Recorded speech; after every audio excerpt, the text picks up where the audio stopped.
know in the comments where you're tuning in from and what time it is for you. It's always fascinating to see who's joining us from around the world. Now dim the lights, maybe turn on a fan for that soft background hum, and let's ease into tonight's journey together. You've just slipped out of a fishmonger's shack that doubles as your current hideout. It smells like failure and fermented herring. Outside, mist clings low to the ground, curling around your ankles like a cat that doesn't trust you. That's fair. You don't trust you either. There's a dagger strapped to your belt. It's not elegant, it's not ceremonial, it's not even sharp on one side. But it's yours, and you're going to pretend that matters. The blade was probably stolen from a soldier too drunk to notice his sword went missing and was replaced with regret. You've spent the last 3 days listening through floorboards and bribing a kitchen boy with salted apples to map out your target's habits. He's a minor noble who thinks no one notices the way he leers at scullery maids. He'll be dead by midnight if things go right. They won't. Let's rewind. No one in your village grows up dreaming of becoming a killer. There were no little wooden daggers in the toy box, no bedtime stories ending with, and then he snuck in through the window and stabbed the Duke with honor and style. Assassination isn't a calling, it's a last resort. You didn't start here. You probably tried soldiering, or smuggling, or carving spoons even. But somewhere along the way life said, no thanks, and you ended up wearing a tattered hood and answering to strangers who slide coins across sticky tavern tables without making eye contact. Assassins in your world don't have guilds. There's no assassin clubhouse with grappling hooks and dramatic lighting. You don't meet in candlelit crypts to sip wine and compare poisoning methods. There's no guild badge.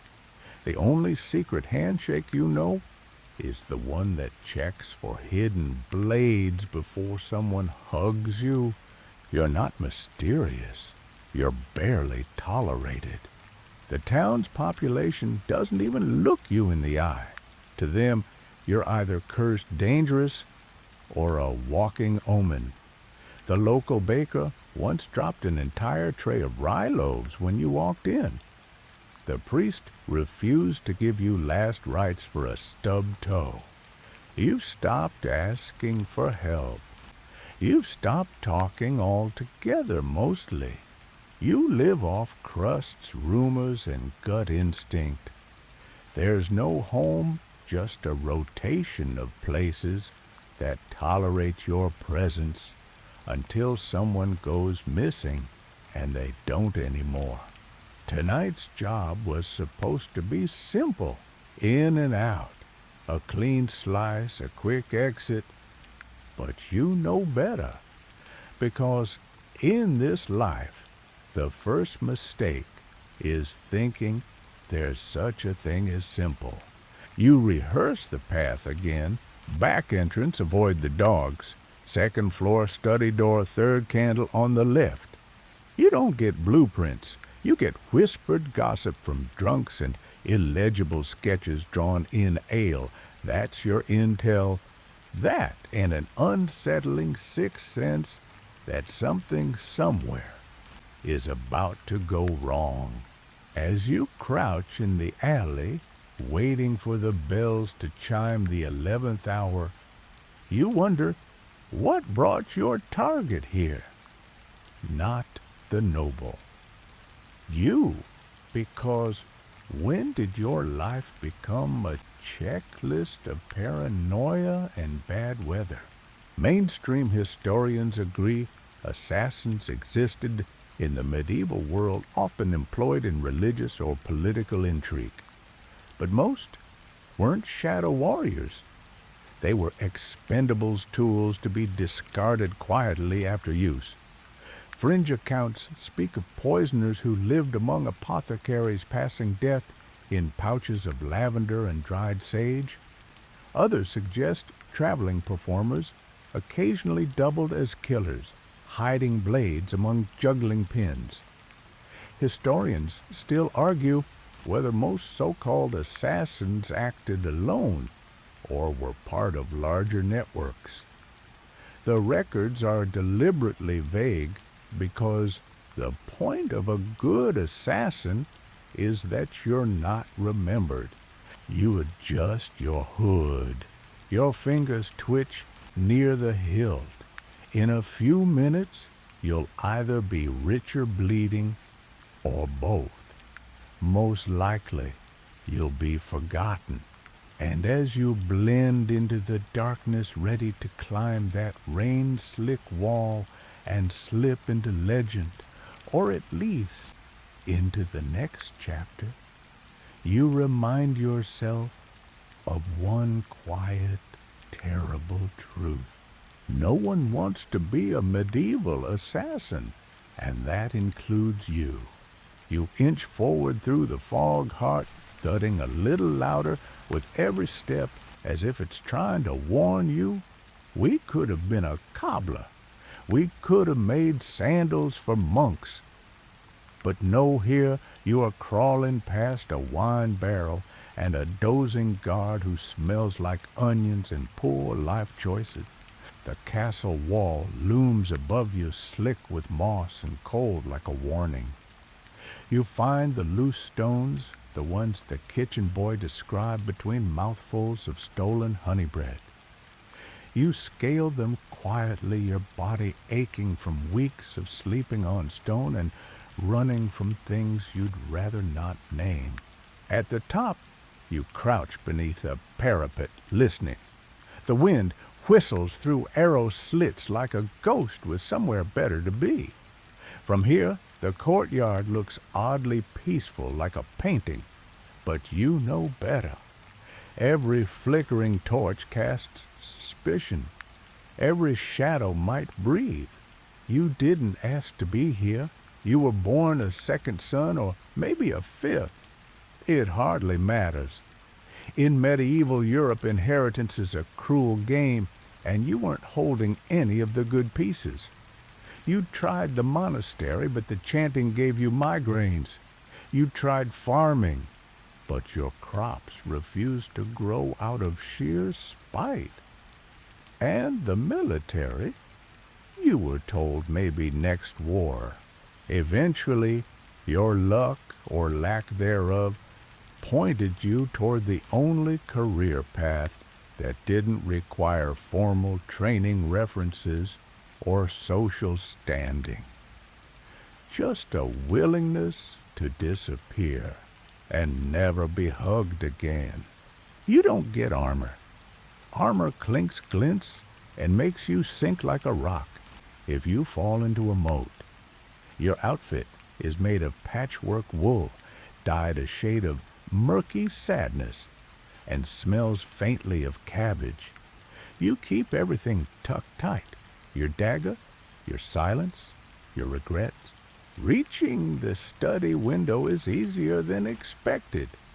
That alone makes you nervous. No dogs barking, no startled guards stumbling in from the privy. Just a soft glow from within and the occasional scratch of quill on parchment. You slip through the cracked window and land silently like a sack of wet leaves. The noble sits with his back to you, scribbling something, probably a list of things he plans to complain about tomorrow. His life ends with a whisper, the kind you practiced for years, just enough pressure, a clean line, no sound. You catch him as he falls more for habit than compassion. You stay only long enough to confirm the job is done. Then you're gone out through the servants' passage, through a kitchen filled with half-eaten bread and clinking ladles past a cat who stares like it knows your sins. You fade back into the alleys, the city swallowing you again. That's the best-case scenario. You survived. But survival's never guaranteed. Most medieval assassins weren't professionals. They were whoever could be bribed or blackmailed. Occasionally, someone with a talent for sneaking or stabbing would stand out, but most were just whoever was expendable that week. There's no fame in it, only risk. There's a myth that assassins had special guilds like the fabled Hashashin of the Middle East. And while groups like that did exist, Western Europe's hired killers were far less coordinated. They weren't given hash robes or mountaintop mansions, just vague directions and a promise they'd be paid after. Historians still argue whether many of these so-called assassins were hired at all or simply desperate people pushed toward violence by circumstance, then retroactively labeled to fit political narratives. You duck into a butcher's alley and catch your breath. There's a smell of blood, but it's not yours. You wipe your hands on your tunic, knowing better than to check for a pulse. That's how people get seen, and you cannot afford to be seen. Your fingers tremble slightly as you count the coins from your contact. Fewer than promised. That's expected. No assassin gets what they're owed. If you're lucky, you leave with your life and a few coppers to buy stale bread and a new pair of boots that don't squeak with every step. Sometimes you wonder if you're cursed. Other times, you wonder if this is what you deserve. You were supposed to be a nobody. Now you're a ghost who walks and sometimes leaves a trail. The city doesn't thank you. The sky doesn't clear. The noble's name will vanish from memory faster than yours. And tomorrow, if someone else disappears, you'll be blamed. Because in this job, even when you succeed, you're the villain in someone else's bedtime story. You're the flicker at the window, the whisper in the dark. The reason people sleep with a dagger under their pillow. You melt into the shadows, but they never quite take you in. Not fully. Even the darkness has standards. Your feet ache, not from running, not from climbing, but from tension. It's a peculiar kind of exhaustion, the kind that settles in your arches after hours of waiting for the worst to happen. You hunch in a loft above a tanner's shop. Now your nose offended by every breath. The leather fumes burn your throat, but it's warm. And there's a wall at your back. That counts for something. You don't sleep. You rest your eyes in shifts 15 minutes at a time, always with one hand on the dagger. You learned early that the people who sleep too soundly in this line of work don't wake up in the same room they started in, or at all.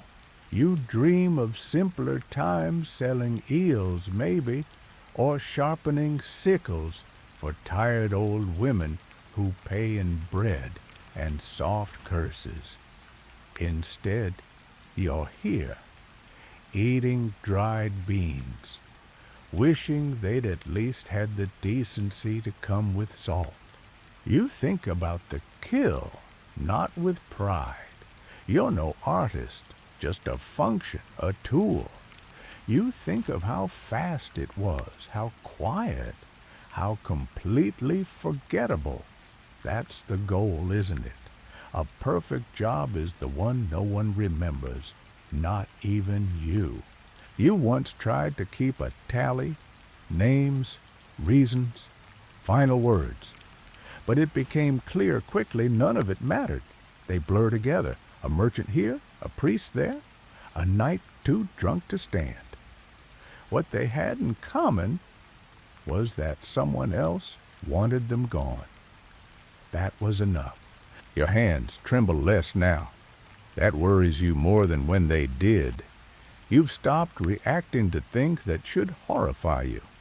The stain on your tunic could be wine, could be worse. Either way, you just scrub it out with ash and move on. The body's way of saying, we've got other problems. There's a knock on the wooden slats below. You freeze. Not the guards, not their style. Too polite, too slow. No, this is someone else. Probably the client. Or worse, someone pretending to be. You wait. 3 knocks. A pause. 1 knock. It's the signal. You breathe again. Slightly. You slip down through the trap door and meet the contact. Cloaked. Nervous. They smell expensive like rose oil and fear. They drop a purse into your hand without looking at you. You didn't see me, they mutter. You nod. Of course not. You've never seen anyone, that's the rule. Eyes on the ground, money in hand, mouth shut like a monk's vow.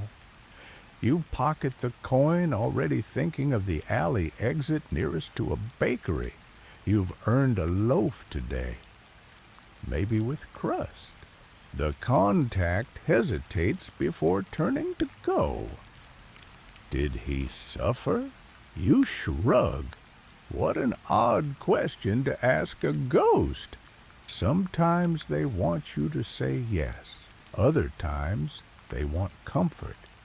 Either way, it's not your job to provide closure. You're not a priest.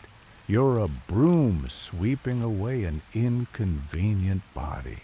Your reward for this honesty, a life of solitude, suspicion, and the occasional boiled turnip. You've learned to blend in, to vanish between walls, to become as forgettable as mildew. And still, people whisper. They whisper because everyone fears the silent man in the corner, the one who asks no questions, who listens too well, who always seems to know a shortcut out of any room. You've been blamed for murders you didn't commit just because you were nearby. One time, a butcher's wife died of a fever, and the townsfolk swore they saw you walking near her home with a strange pouch. You were there to buy sausage. You moved cities after that. Mainstream historians acknowledge that medieval society was steeped in paranoia. Assassination wasn't just an act of violence, it was seen as a disruption of divine order. To kill a nobleman was to interfere with God's will, unless, of course, you were doing it on behalf of another nobleman. Then it was necessary. Some texts suggest hired killers were rumored to carry charms or curses, small tokens made of bone or ash meant to grant protection or mark a soul for hell. Historians still argue whether such tokens were actually carried or merely imagined by terrified victims and overzealous clergy. You've found a few of these charms on corpses before. always tucked into a sleeve or sewn into a hem. You leave them where you found them. Superstition doesn't feel so silly when your life hangs on shadows and secrets. You step back into the street. The mist is thicker now, swallowing torchlight, hiding your face. You like it that way. The fewer people who see you, the better. You pass a mirror in a shuttered shop. For a moment, you catch your reflection. You look normal. That's good. That's the idea. But sometimes you miss your own face, the one you had before you became this. Someone bumps into you, apologizes, doesn't recognize you. Perfect. You vanish again, your purse a little heavier, your soul unchanged. And still you wonder, how many more of these jobs? Until someone turns the knife around. Because in your world, there's only one rule. The quietest death is always the safest. And you're getting very good at being quiet. You're sitting in the rafters of an abandoned granary now, legs dangling just above a nest of rats, who are far too comfortable with your presence. One of them, bold, black-eyed and twitchy, keeps creeping up to your boot as if auditioning to be your sidekick. You consider naming him. Then remember, you're not allowed pets, or attachments, or anything soft, really. Outside bells toll the midnight hour. Somewhere nearby, someone's laughing, drunk, carefree, unaware that death passed just a few streets over. That contrast always gets you. Someone dies in a whisper, and 10 feet away life goes on with song and spilled ale. You chew on a hunk of bread that may or may not be older than you. It tastes like flour and disappointment, but you earned it. It's your reward for a clean kill, and more importantly, for not being dead yet. Sometimes you think about the people who hire you, their fine cloaks, their trembling hands, their smug little smiles when they imagine themselves powerful enough to erase someone with coin. They always think they're in control. You know better. Half of them will end up poisoned. The other half will end up broke and bitter. A few will try to hire you again. Fewer will live long enough to make that mistake twice. You once asked a noble why he wanted a man dead. His answer, he knows too much. You wanted to ask about what, but you didn't. The fewer questions, the longer your lifespan. Still, it stuck with you. Because in your world, knowing too much is a death sentence. And you know everything. You know which door creaks, which maid drinks, which guard forgets to lock the west gate on Tuesdays. You know where the bishop hides his flask, and how to pick a lock with a splinter and sheer willpower. You know your city better than its mayor, and yet you are invisible in it. You don't leave footprints, not because you're that good, but because you choose routes no one else walks. Rooftops, drain pipes, forgotten alleys that smell like mold and fear. You never use the same hiding spot twice. You sleep in barrels, cellars, abandoned stalls, sometimes even in the rafters of churches. Once you spent a week pretending to be a mute monk just to avoid suspicion. You even faked the chance they weren't impressed. Mainstream historical records tend to gloss over just how many assassins were likely operating at any given time. That's because it's nearly impossible to track someone whose entire purpose is to vanish. The few who are mentioned tend to be tied to kings or scandals, usually framed as villains, occasionally martyrs. But fringe texts, odd letters, marginalia, and old ledgers paint a stranger picture. They suggest entire cities had their own quiet trades networks of informants and killers operating just beneath the tavern noise. Historians still argue whether these networks were real or just exaggerated local lore used to scare merchants into silence. You've seen the signs, though. A certain mark scratched on a post, a bundle of sage left on a door, a tilt of the head in a crowded room. It's not an official guild, but you recognize the pattern. You've even crossed paths with a few others. Never for long, never again. Assassins don't mingle. You might share a drink in silence, maybe nod, but you never exchange names. The moment you do, someone has leverage. Once years ago, you broke that rule. You told someone your name. They told someone else. Now that name is buried in a ditch outside of Rouen. Yours is a ghost that took its place. You stretch your legs and toss the last crumb of bread to the rats. They swarm it like nobility chasing gossip.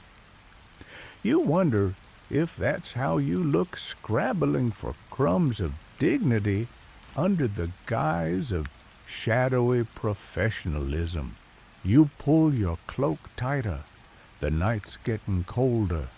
Your joints ache in that quiet, persistent way that says you're not as young as you used to be.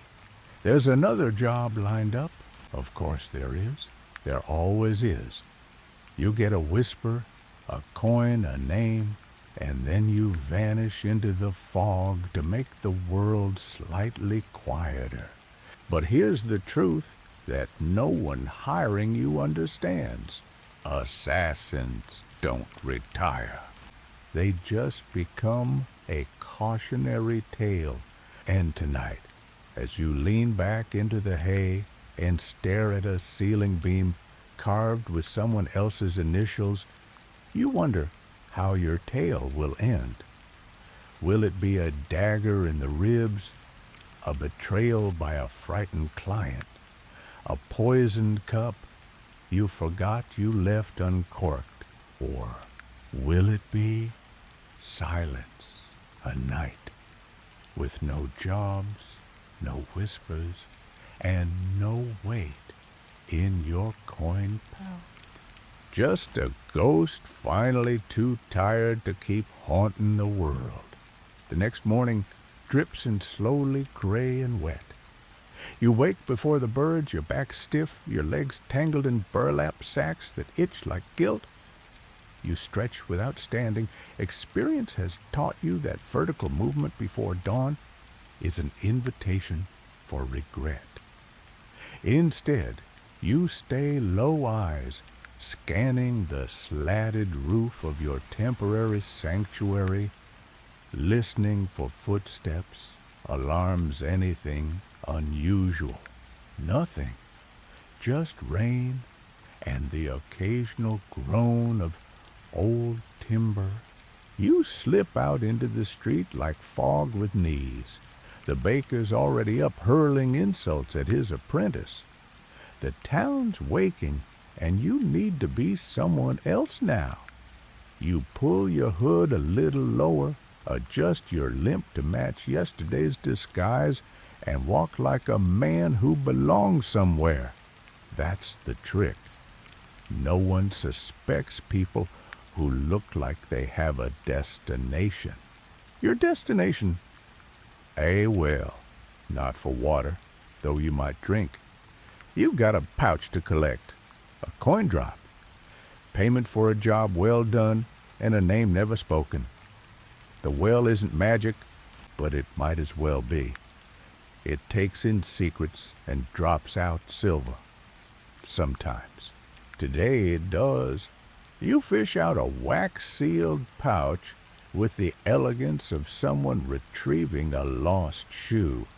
Inside 8 silver coins. Supposed to be 10. You're not surprised. There's a myth among those outside your world that assassins get paid obscene amounts. Gold, jewels, favors. In reality, you're lucky if you break even.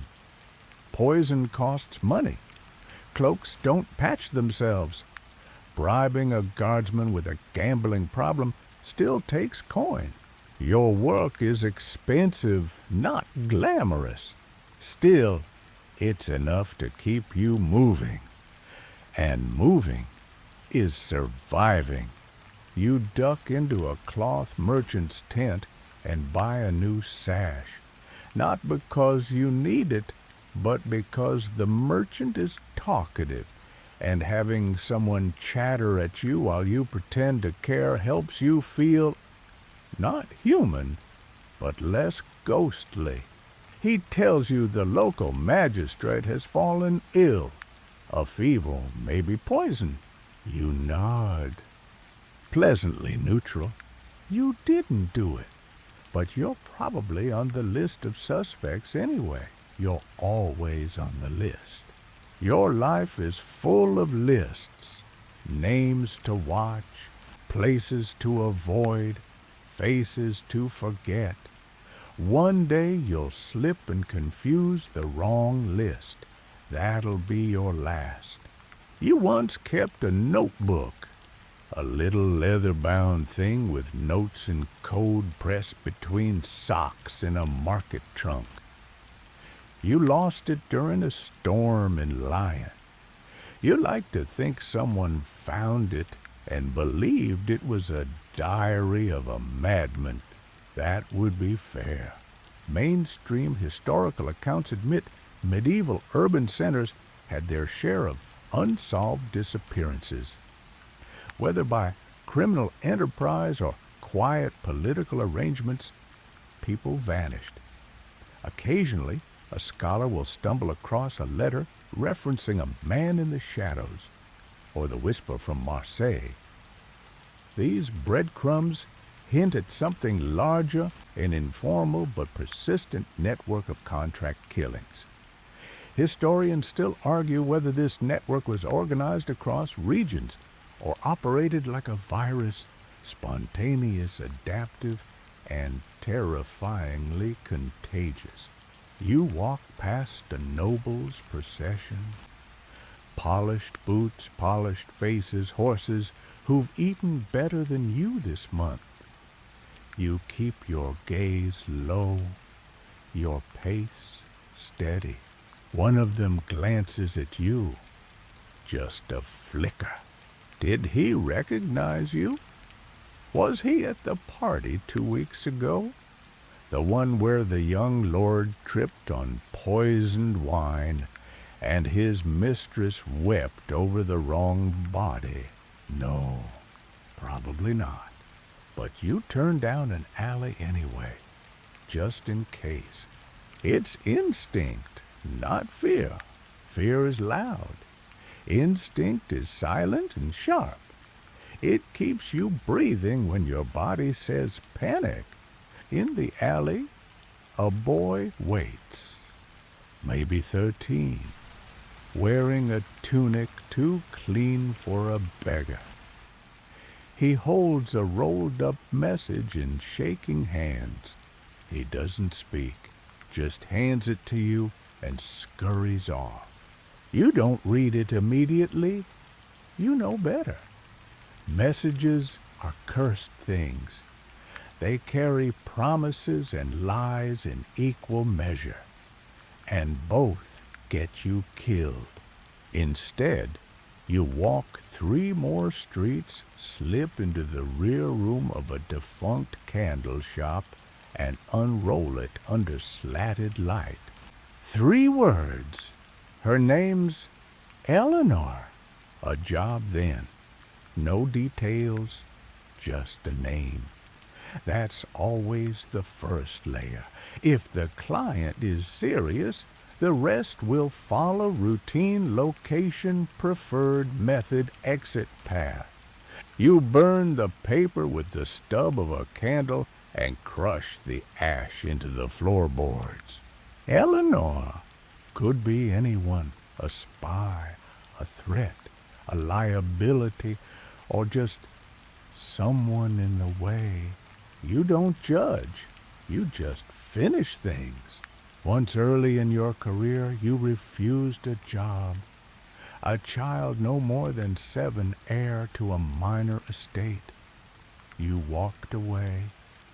3 days later, someone else did it. Brutally, publicly. The client sent you a note afterward. Next time, do your job. There wasn't a next time, not for morality. Morality, you learned, was a luxury few could afford, and no assassin ever survives with both a conscience and a client list. And yet tonight, you find yourself wondering, who is Eleanor? And why does her name feel heavier than silver? The rain starts again by dusk, soft at first, like a drum roll muffled by wet wool. It taps gently on the roof tiles above you as you sit perched in an attic of a forgotten watchmaker's shop, studying the wax-sealed scroll that followed the name Eleanor. Age early 20s. Lives in the merchant quarter, 3rd floor above the perfumery. No husband, no title, no guards, no explanation, no threats, just a name, a location, and a bag of coin delivered with unusual speed. That's what bothers you. The best assassinations, the ones that come without fuss, shouldn't feel this tidy. When something's too clean, you start looking for the blood that's been wiped away. You cross-reference the address with your own crude map. You've drawn it yourself over the years. City blocks, alleys, crawl spaces, blind corners, charted with the desperation of someone who has to disappear at a moment's notice. You update it obsessively. It's your only possession. You've never been willing to trade, sell, or burn. You've walked by that perfumery before. Expensive place.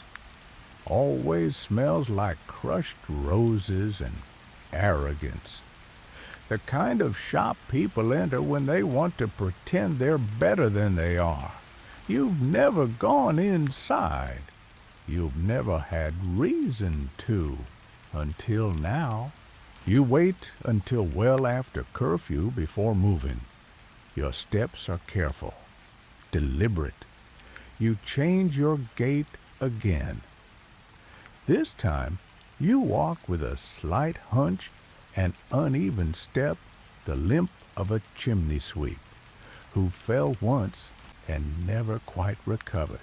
In a pouch at your hip is a thin vial of amber liquid, poison technically, more like a suggestion of death.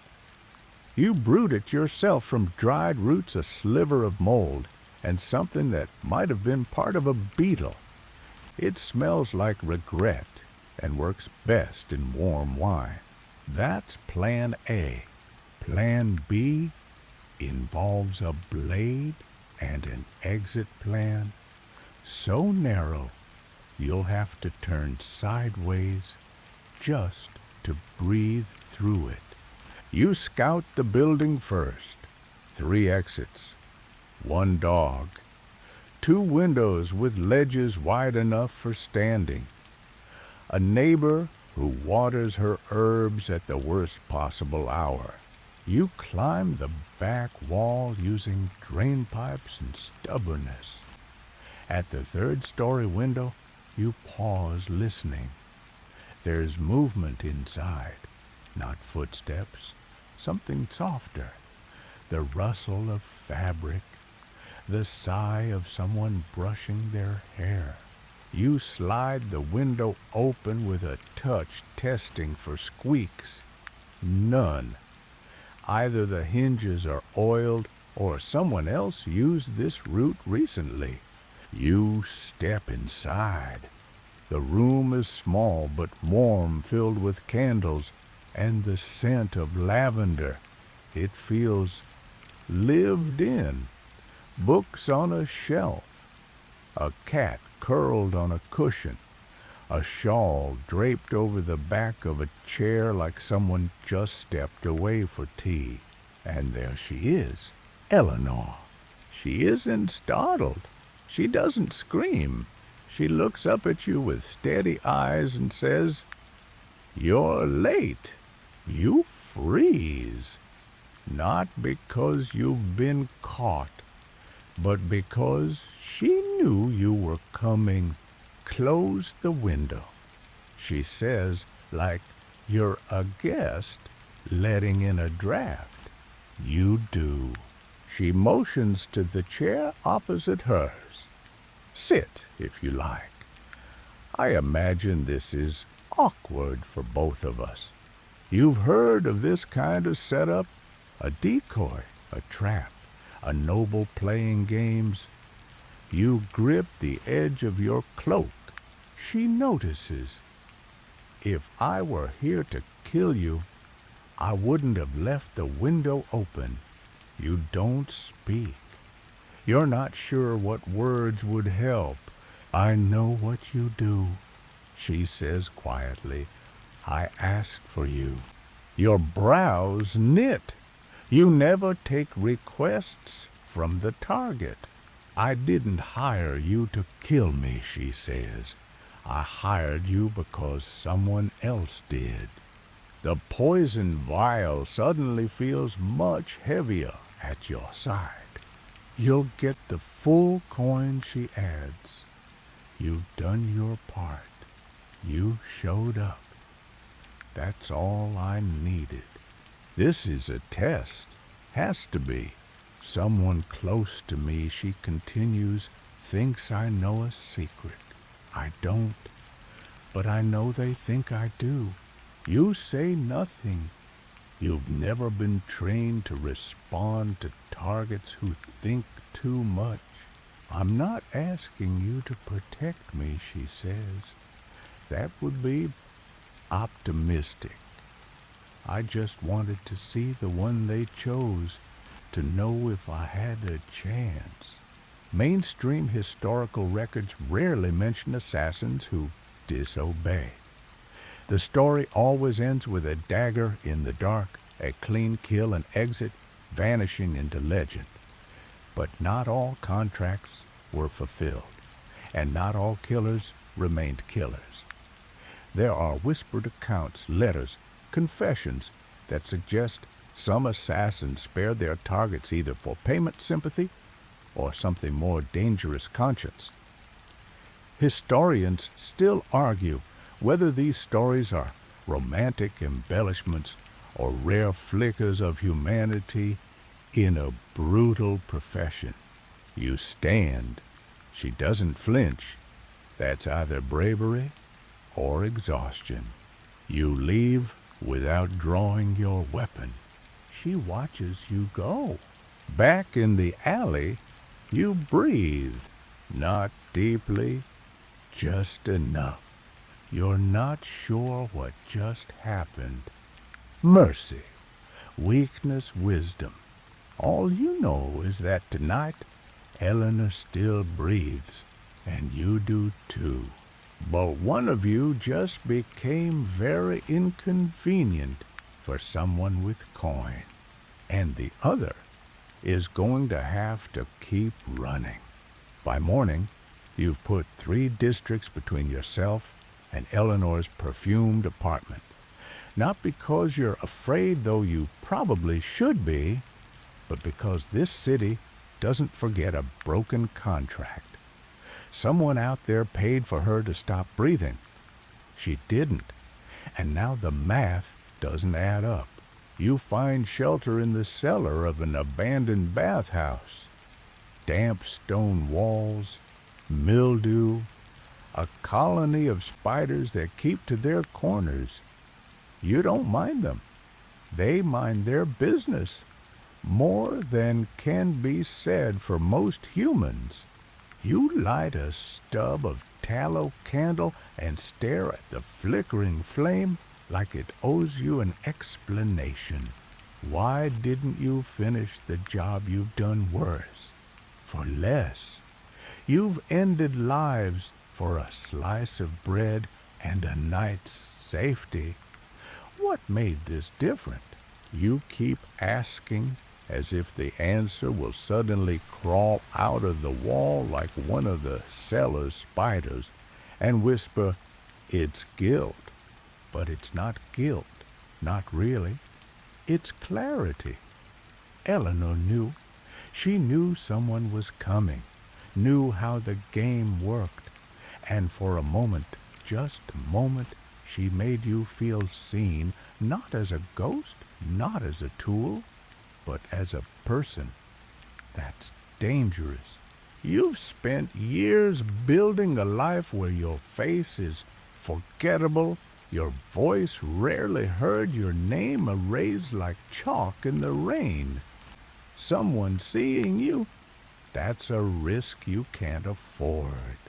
You lie back against the stones and stare upward, half expecting the ceiling to fall.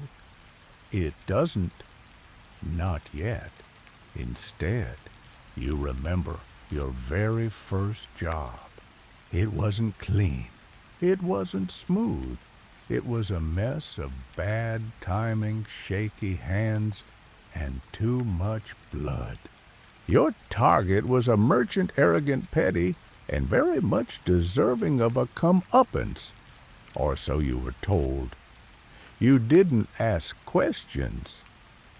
The coin was heavy and new. You were young and stupid. You broke into his home, misjudged the guard rotations, and barely made it past the family dog, which incidentally bit your left hand so hard you couldn't hold a spoon properly for 3 weeks. But you finished it, somehow, clumsily. And when you crept back out into the night, bloodied and bruised, the street had never looked darker, or quieter, or lonelier. There was no applause, no whispered congratulations, just silence, and the faint realization that you'd never truly sleep the same again. Mainstream historians agree that medieval assassinations were messy affairs more often than not. The idea of a clean surgical kill was mostly fantasy. Most assassins weren't expert swordsmen or alchemists. They were just desperate people with sharp objects and little to lose. Some fringe documents mention apprentice killers, usually failed soldiers or orphaned boys taken in by crime lords, taught to kill not with elegance but efficiency. Historians still argue whether the stories of elite killers trained in secrecy were based on real people or just exaggerated retellings designed to frighten the ambitious. You still have the scar from that dog, a jagged little crescent just beneath your thumb. Most wouldn't notice it, but you do. Every time you reach for a blade, every time you tighten a bootstrap, every time you wrap a bandage that isn't yours. It's a reminder no one is invincible, not even the invisible. You decide to move again. Staying in one place too long makes you an easy mark. And after what happened with Eleanor, someone will be looking. Probably multiple someones. Some curious, some furious. All dangerous. You make your way through the back alleys, keeping to the shadows. You blend in like smoke. You pass beggars, lovers, monks. None of them see you. That's good. That's safe. At the market, you lift a satchel of dried apples from a distracted vendor. You're not proud, but hunger doesn't negotiate. You toss a coin into the mud behind you as payment, a small mercy. The vendor will never know it came from the man who stole from him, and maybe that's the most kindness you can afford these days.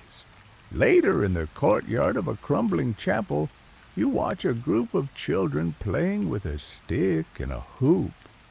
Their laughter echoes off stone like something sacred.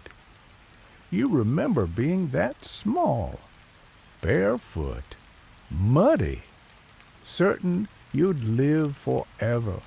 You lean back against the wall and let your eyes close for just a moment. Not sleep, just stillness. In the distance, a bell tolls. You know what that means. Another death, another job completed. You're just glad for once it wasn't yours.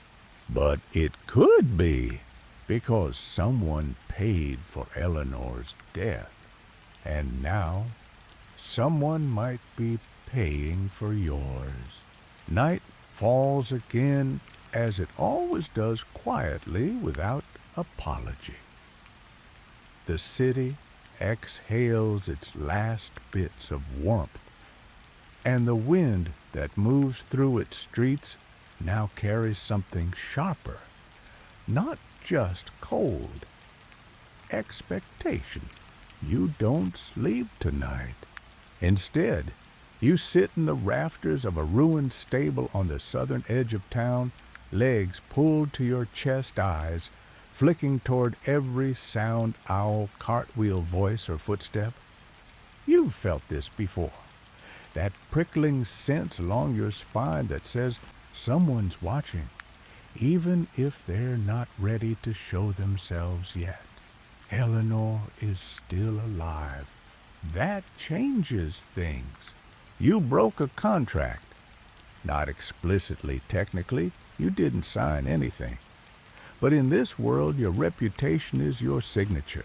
The people who hire you don't care if you vanish after a job. They just care that the name whispered in taverns delivers results. Clean, final, without complications. And now, you've introduced the worst complication of all, mercy. You don't regret it. That's what scares you. So you wait. Because that's all you can do. At some point past midnight, you spot movement along the main road. 3 figures, fast, coordinated, wearing mismatched cloaks but all too quiet for casual travel. You recognize the rhythm, hired blades. Maybe not for you, maybe not yet, but their presence feels like a warning etched into cobblestones. You slide back deeper into the stable, your breath tight and shallow. Time to relocate again. You move through back streets that reek of fish guts and old ink, past broken windows and doors that don't close anymore. You pass a woman singing softly to herself while she stitches a torn tunic by lantern light. She doesn't look up. She doesn't need to. You're a shadow. She's a flicker. You both understand how fragile the night is. Eventually, you find a tavern cellar with a loose grate and slip inside. It's dry, quiet, smells like spilled wine and old barley. Better than most of your beds. You curl up behind a stack of empty crates and try to piece together your next move. There's no going back to Eleanor. Not now. Maybe not ever. You helped her. That alone was reckless. If she's smart, she'll leave town and never look back. But you know better. She's not running. She's watching, waiting, calculating, just like you. And somewhere out there, the person who ordered her death is already writing a new name on a piece of parchment. Yours.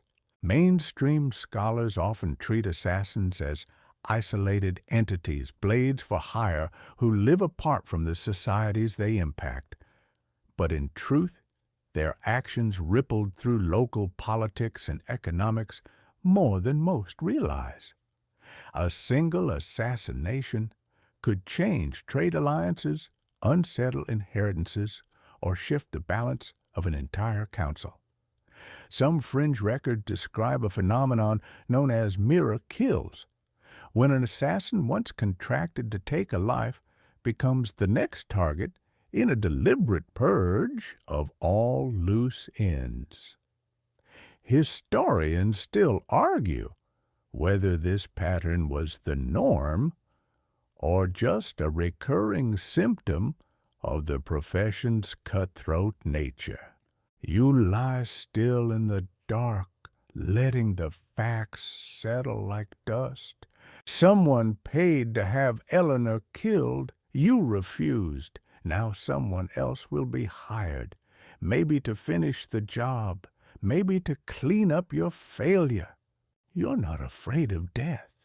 You've lived with it too long for that. You're afraid of being forgotten for the wrong reasons, of being remembered as sloppy, weak, a man who blinked when it counted. And worse, you're afraid they might be right. Your thoughts are interrupted by a familiar sound, bare feet on stone, soft, careful, too careful. You draw your dagger with one hand and press yourself flatter against the wall. The grate above shifts. A figure drops down silently, cloaked, hooded, small. You strike first. It's instinct. Elbow pivot, blade to neck. But you freeze just as the steel touches skin. Wait, the girl whispers. It's not Eleanor. It's younger, smaller. I am here to warn you. You pull the blade back a hair, but you don't lower it. They're coming, she says. 3 of them, one tonight, the others soon. You narrow your eyes. Who sent you? She hesitates. The woman with the herbs. She said you spared her. You swallow the rising tension in your throat. Eleanor, of course. She said, if you're willing to break the rules for her, you're worth warning. You nod once, it's enough. The girl vanishes the same way she entered, like smoke. No name, no payment. Just a warning passed like a torch in the dark. You're not sure what Eleanor is playing at, but one thing is now certain. You've become a liability, and in your profession, liabilities don't last long. By dawn, you're gone again. not just from the tavern cellar, but from that part of the city entirely. You leave no note, no sign, just an imprint in the dust and a faint smell of candle wax. You move with the caution of someone being watched, because now you know you are. The 3 Eleanor mentioned are real. One came last night, the other 2 will follow. You don't wait around to greet them. Your new hiding place is a bell tower under repair. It's high exposed and smells like bird droppings and rusted iron. But it has only 1 staircase up and perfect sight lines across 2/4 of the city. That's worth the risk. You sit behind an old crate filled with cracked hymnals, counting coins and rations. 8 silvers left, 2 good apples, half a flask of water. You could last a few days on this, maybe. But survival now isn't about hunger. It's about information. You have no client, no job, no direction, and worst of all, no certainty. You've become the story, the loose thread, the reminder that even the best blades can slip, that reputations can rot like fruit left in the sun. You feel it already. Whispers in taverns, a glance held too long, a gate guard you've bribed before now refusing to meet your eye. You're becoming that kind of famous, the kind that ends with a knife between the ribs and no one bothering to ask why. You need answers, so you do something you haven't done in years. You go to church, not to pray. That would be hypocritical even for you. But because churches are information hubs, monks gossip, priests trade secrets for favors, confessionals are the original spy network. This one is small, crooked, and smells like beeswax and mold. A priest recognizes you but wisely says nothing. You drop a coin in the alms box and slide into the back pew. You wait. Eventually, a man sits beside you. He doesn't look at you. Neither of you speak for a long moment. Then he says, "You broke a rule." You respond without moving. "I broke a contract." Same thing, he replies. You know him. You've never used his name. He's the middleman, the one who takes coin from the desperate and turns it into a job for people like you. He wears a priest's robe, but his real faith is in leverage. "I need a name," you say. "You need a grave," he answers almost kindly. You smile. "I'm already halfway there." He sighs, as if tired of you before you even arrived. It was one of the houses, merchant born. Wants her gone because of inheritance. She's not the heir. She's the threat. Wrong blood, but right charm. Too many people like her.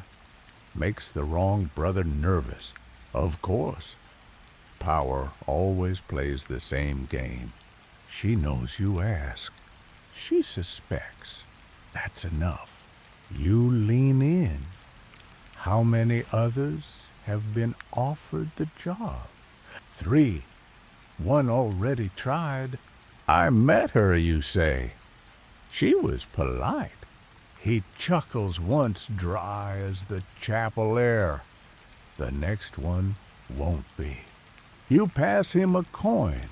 He lets it sit on the pew between you like it's a shared sin. Don't follow me, he says, standing. You don't. He walks to the altar, lights a candle, and disappears through a side door.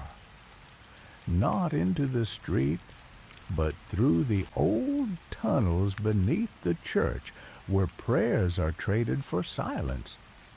And no one ever asks how a priest knows so much about knives.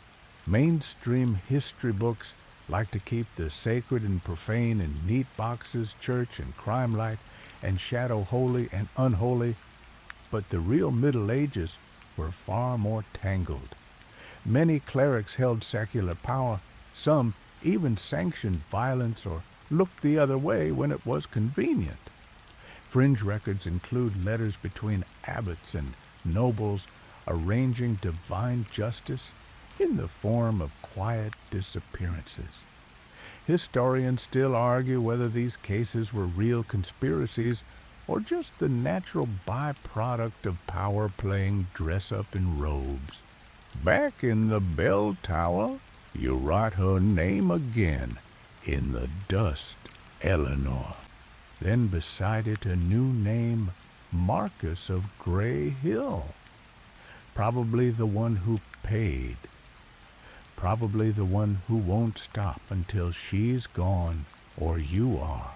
You stare at those two names and weigh the cost of interfering again. Because here's the truth. No one tells you about being a killer. The first time you spare someone, it haunts you. The second time, it changes you. And the third time, you stop being what they hired. You become something else. You don't know what you are now. But you do know one thing. If Marcus sent others, it's time to send them a message back. You don't leave the bell tower right away. That would be too easy. If you were being watched and you're nearly certain you were then staying still, might be the only move that makes you invisible again. You sit in silence until the bells begin to groan with the weight of the coming hour. Somewhere below the city begins to stir slow and clumsy, like a drunk trying to remember where he left his shoes. Marcus of Gray Hill, a name that tastes like copper and ash. You've heard it before, always on the edges of stories. A merchant turned noble fat with trade and debt in equal measure.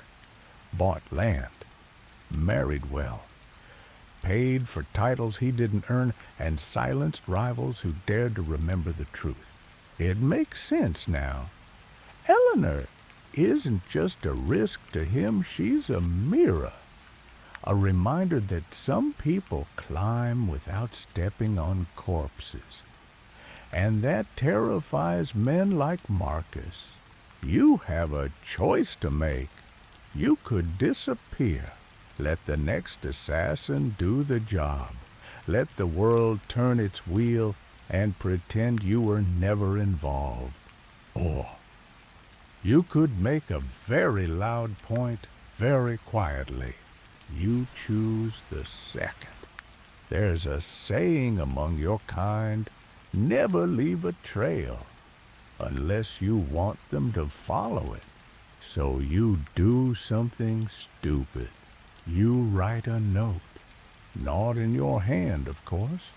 You mimic the script of a scribe you once robbed, careful to curl the letters just enough to suggest a noble's assistant trying very hard not to be caught. You write your coin failed. She lives. I'm watching. Then you tuck the note into the folds of a plum-colored ribbon, a merchant's color, expensive, but not royal. You found it clinging to a broken crate near the spice market. The detail matters. It makes it feel personal. You slide the message under the back door of Marcus's city home. Not his estate. That's too well guarded. The townhouse, his in-town retreat, has softer defenses. A board guard, a tired maid, a cellar door no one checks twice. You vanish again before the parchment touches the floor. It's not about intimidation. It's about clarity. You want him to know that his business has become your business and that you're not some faceless blade, not anymore. Then you disappear not into an alley, but into the crowd. You walk openly now, hood down, cloak loose, face exposed just enough to feel the sun sting your cheek, and still no one sees you. Not really. Assassins aren't invisible because of magic. They're invisible because people don't want to believe someone like you exists. It's easier that way. You spend the afternoon watching Marcus's townhouse from a rooftop nearby. You see the messenger arrive. You see him escorted inside, then sent out again much faster than he entered. Panic. That's good. People make mistakes when they're afraid. By nightfall, the second assassin makes his move. You see him before he sees you, tall, gaunt, moving with the exaggerated stealth of someone who's trying too hard. You recognize the mark on his glove, Saltborn, a group you've heard of but never met. Allegedly expensive, allegedly loyal, allegedly lethal. Allegedly, you intercept him before he reaches the perfumery. You don't kill him. You do something worse. You trap him. It takes timing, of course, and a bit of borrowed wine to distract the alley guard. But eventually, he finds himself in a locked wine cellar with a blade to his throat and a dozen burning questions behind his eyes. You know who I am, you ask. He nods. Slowly. Then you know why you're not dead. Another nod. This one with sweat. You'll tell Marcus this. He gets one warning. Just this one. The next person he sends doesn't come back. You lean in closer, just enough for him to smell the iron on your breath. And if you come back, he shakes his head.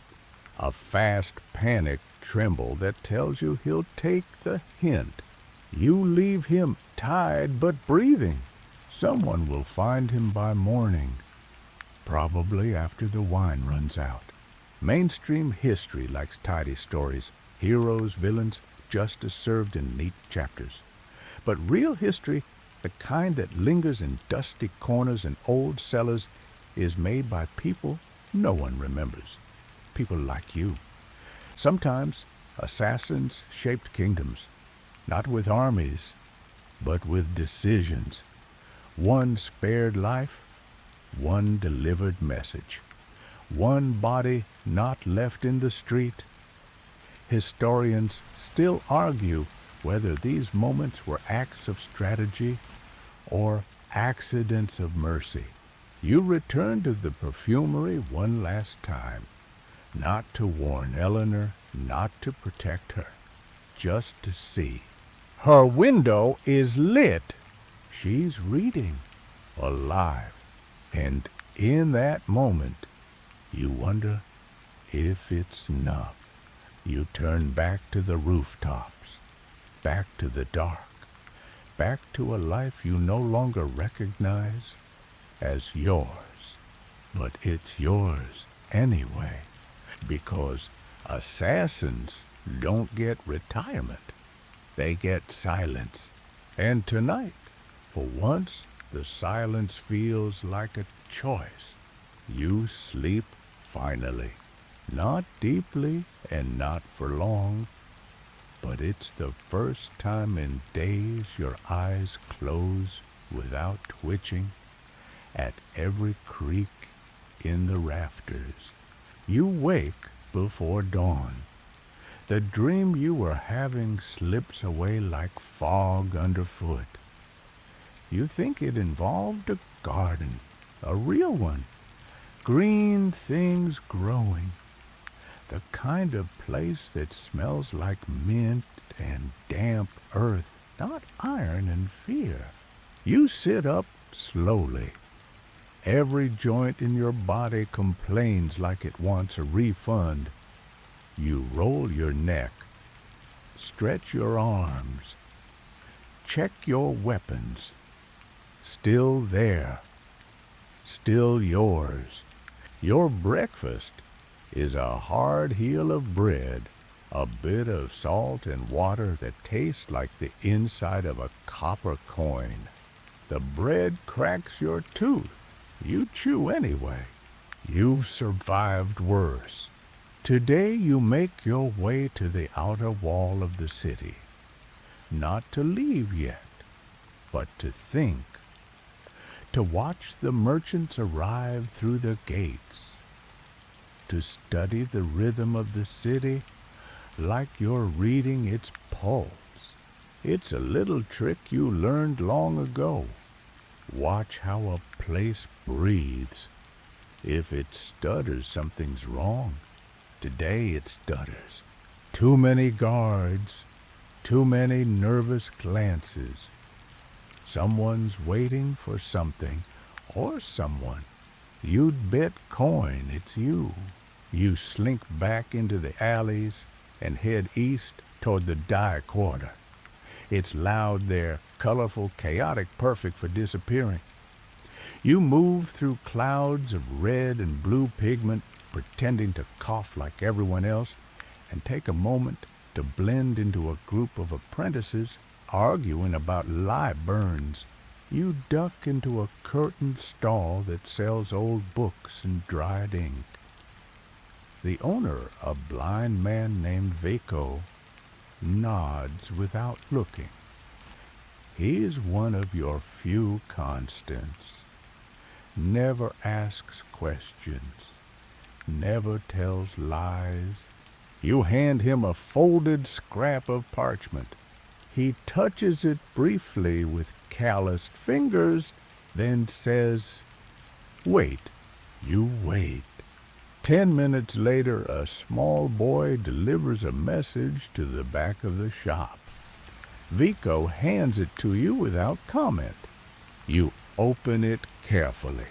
Inside one name, Elias of Orvale, another assassin. Not a threat yet, but soon. You sigh, pressing your fingers into your temples. Marcus is getting desperate. Elias is known for clean kills and cleaner exits. He doesn't ask questions. He doesn't give warnings. If he's coming, Eleanor won't survive the week. And you, if Elias finds out you were the reason his job failed, before he'll finish yours, before hers. So, you plan. First you track him. Elias favors southern roads and river routes. You find a boatman who remembers him. Tall, smelled like myrrh and funeral linens. Paid double. Didn't talk. Sounds about right. You follow that thread down the river path until you find a marker scratched into a tree, an old signal you recognize from your earliest days. A symbol that says, "Passage taken." 2 days ago. You're getting closer. You double back through the woods, cut across a sheep path, and reach an abandoned mill that serves as a waypoint for people like you. People who don't want ends or questions. You step into the mill and hear it, the faint rhythmic scrape of a whetstone. He's already here. Elias, you don't charge in. That's suicide. You sit just outside, crouched low behind a cartwheel, and listen. The scraping stops. Then a voice smooth and deliberate. I wondered when you'd show up.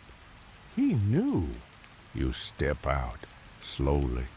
He's seated on a broken barrel, cleaning his blade like he's polishing a church bell. His face is calm, bored even. You broke the rule, he says. I made a choice. He nods like that's worse. I was told you'd be a problem. From Marcus, from everyone. Of course, you take a careful step forward. Don't bother, he says. I'm not here to kill you yet. You freeze. He sheathes his blade, stands, stretches his neck like he just woke from a nap. She's still alive, he asks. You nod. He sighs. Pity. I like this cloak. You know what he means? A failed job leaves a mark. Not just on your record, but on your skin, your tools, your name. Why accept the contract, you ask? He grins. Because I finish what others fumble. Fair enough. But maybe I'll wait, he adds, stepping toward the door. Watch what you do next. Maybe you'll fix it. Maybe you'll prove you're still one of us. And then he's gone, not running, just walking into the mist like someone who knows the forest better than the map. Mainstream history rarely chronicles conflicts between assassins. Those who study power tend to focus on the rulers who fall, not the shadows who bring them down. But among certain criminal archives and oral traditions, there are legends of crosses, moments when two blades are pointed at the same target, or each other. Historians still argue whether these accounts reflect real feuds or just mythologized echoes of a profession that preferred anonymity to glory. You stare after Elias for a long time. He's not a threat today, but he will be, unless you give him a reason not to be, unless you end this fast. Which means one thing. It's time to meet Marcus of Grey Hill, face to face. Marcus of Grey Hill's estate sits just beyond the city's northern gate, a stretch of manicured land pretending not to remember the swamp it once was. A manor of brick and plaster with pointed windows and guards who carry pikes, mostly for decoration. It's the kind of place where roses bloom unnaturally bright and everyone pretends not to hear the screams from the wine cellar. You've cased the place before, once for a client who wanted a ledger stolen, once again for a client who wanted Marcus dead, but never followed through with the coin. That was years ago. The guards have changed. The building's grown fatter, but Marcus hasn't. He's always been the same, a man whose enemies vanish, whose parties glitter, whose words drip like syrup over a poisoned tongue.